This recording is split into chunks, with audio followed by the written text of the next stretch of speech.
Assalamualaikum warahmatullahi wabarakatuh. Perkenalkan kami dari kelompok 1. Perkenalkan nama saya Dinar Yaskur dengan NPM 2503093. Perkenalkan nama saya Muhammad Arya dengan NPM 2503095. Perkenalkan nama saya Fahri Aliansa dengan NIM 2503092. Perkenalkan nama saya Rahmi Rahmatilla dengan NIM 2503091.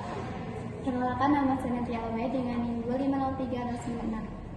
Di sini kami akan mempresentasikan hasil observasi kami ke Masjid Al-Bayan yang terletak di Jalan Babakan Pajagalan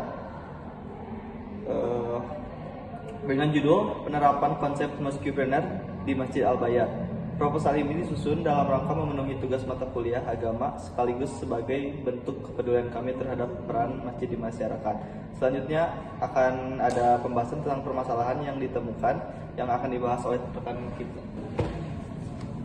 Berdasarkan hasil observasi yang kami lakukan, terdapat dua permasalahan utama di Masjid Al-Bayan. Permasalahan pertama adalah masjid tidak adanya perputaran ekonomi mandiri.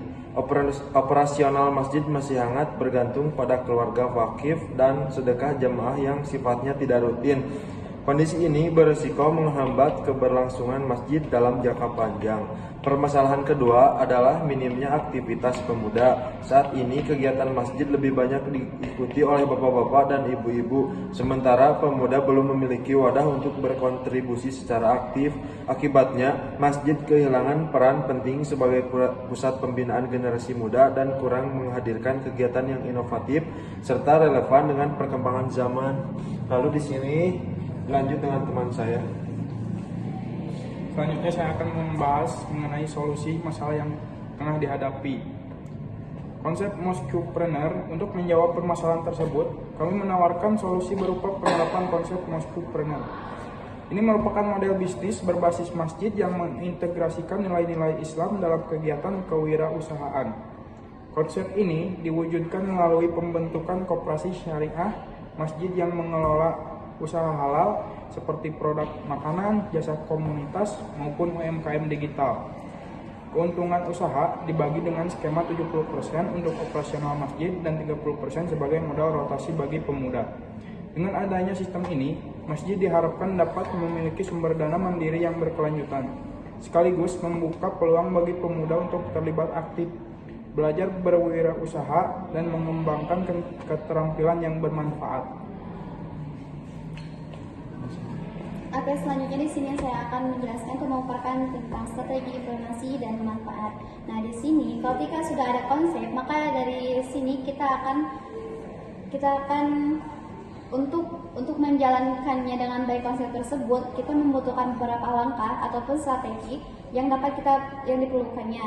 Langkah awalnya itu adalah bersosialisasi terhadap para jemaah dan para pemuda untuk menciptakannya dukungan yang bersama. Selanjutnya itu dilakukannya pembentukan tim pengelola yang melibatkan pemuda, yang dimana pemuda akan dibekali melalui pelatihan kewirausahaan, manajemen usaha syariah, dan pemasaran digital. Kemudian menjalankan usaha secara transparan dan profesional. Nah, dari manfaat dari program ini sangatlah luas, yang dimana bagi masjid itu tercipta kemandirian finansial, terus juga bagi pemuda tersebut tersedia wadah ataupun untuk pengembangan diri dalam peluang usaha. Terus juga dan bagi masyarakat juga masjid menjadi pusat pemberdayaan ekonomi dan sosial yang lebih aktif dan bermanfaat bagi kepada masyarakatnya. Adapun kesimpulan dan penutup. Sebagai kesimpulan, Masjid Al-Bayan ini saat ini menghadapi masalah ketergantungan finansial dan rendahnya keterlibatan pemuda. Penerapan konsep menjadi solusi yang tepat karena mampu menciptakan perputaran ekonomi mandiri sekaligus memberdayakan pemuda secara produktif. Dengan dukungan takmir, jamaah, pemuda, serta kerja sama dengan pihak eksternal, program ini berpotensi menjadikan Masjid Al-Bayan sebagai masjid yang mandiri, inovatif, dan berdaya guna bagi masyarakat. Sekian yang dapat dipaparkan oleh kelompok kami.